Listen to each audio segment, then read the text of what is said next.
Final Fantasy VII Rebirth is a game of staggering size, to the extent that even finishing its main story can easily take upwards of 50 to 60 hours, and even that might be a conservative estimate. Even when you're done with the game, in fact, there's still plenty more left to do that you can dive into to drive that playtime higher still. Here, we're going to talk about a few things that you can and should do in Final Fantasy VII Rebirth once the credits have rolled, and it's worth noting there are definitely going to be spoilers ahead for Final Fantasy VII Rebirth.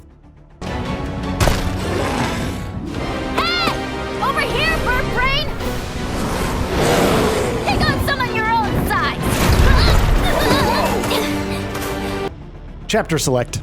Similar to Final Fantasy VII Remake, Rebirth opens up a Chapter Select option after you finish the game, which means you can go back to any of the game's 14 chapters at your leisure.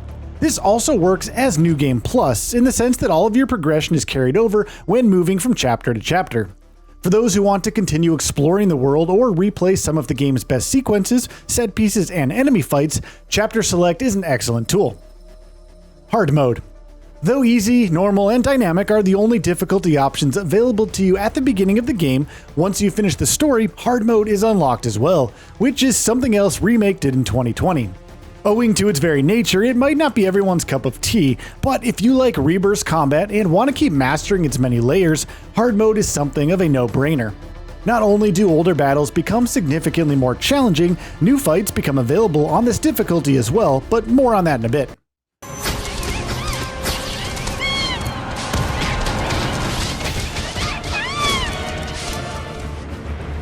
Get some rest.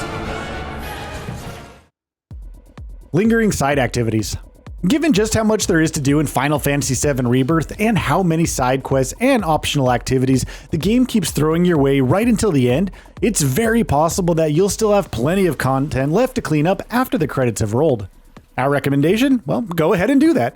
The optional content in Rebirth is ridiculously fun, so go ahead and take on any of the side quests you haven't done yet, activate all Remnant Wave towers, find all life springs, wrap up the Proto-Relic quests, and just keep racking up world intel for Chadley in general. Chocobo Rest Stops. One of the smaller scale side activities in Final Fantasy VII Rebirth is repairing Chocobo Rest Stops, to the extent that broken rest stops don't even show up anywhere on the map or in your quest log. There are a fair few of them out there in all of the regions of this open world, however, with each serving as a fast travel point and a place to rest on a bench and restore your health and MP.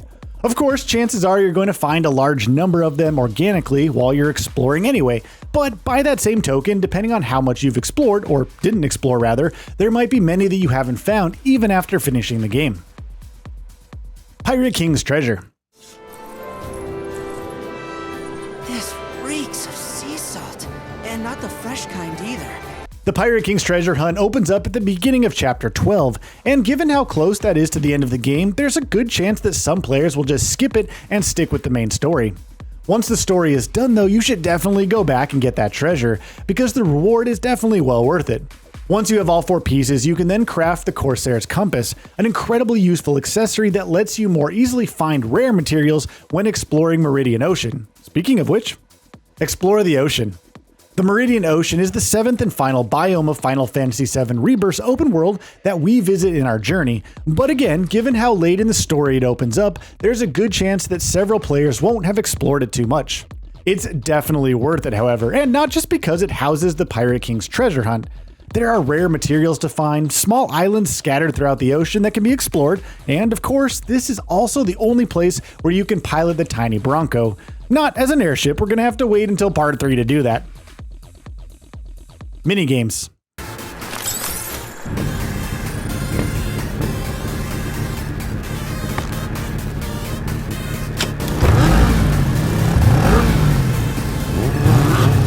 Final Fantasy VII Rebirth is an absolute treasure trove of minigames, with dozens of them crammed into the entirety of the experience. That you'll be engaging with a good number of them even as you're playing through the main story is all but guaranteed, but there's plenty to do on this front even after rolling the credits. If you're looking for some varied, bite-sized fun, our recommendation is to get new high scores on the minigames, try out their harder variants, and win all the rewards that they have on offer. That should be a good few handful of hours of gameplay right there for you to enjoy. Hit the level cap.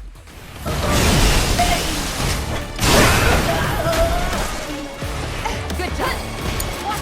Here goes.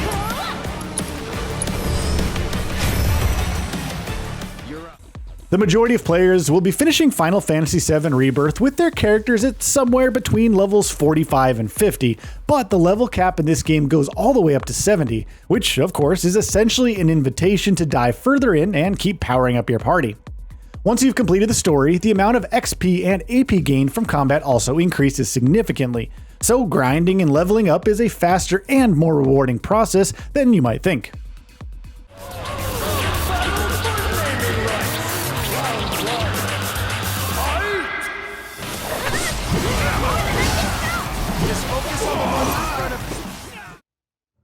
Fill up Johnny's treasure trove. Finishing Johnny's side quest in Costa del Sol opens up Johnny's treasure trove, a museum in his revamped shack that you fill up with collectibles found throughout the game.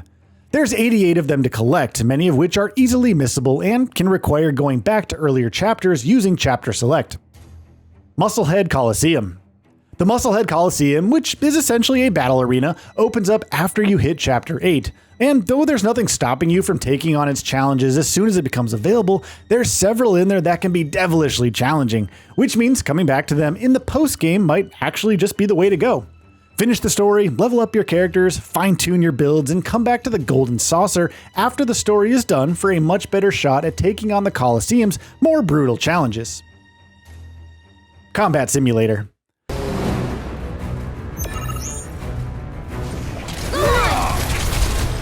Chadley's Combat Simulator is likely a side activity that you'll be going back to throughout your time with the game, but when you do finish the campaign, you gain the ability to play as Zack or Sephiroth. Bench Cloud. Final Fantasy VII Rebirth does a great job of giving you plenty of time and control of each character in its cast, even if you yourself aren't swapping people in and out of your party too much. After you finish the story, however, you can take that even further and remove Cloud from the lineup. To put him on the bench after finishing the story, you can do so as you would with any other character in the combat settings menu.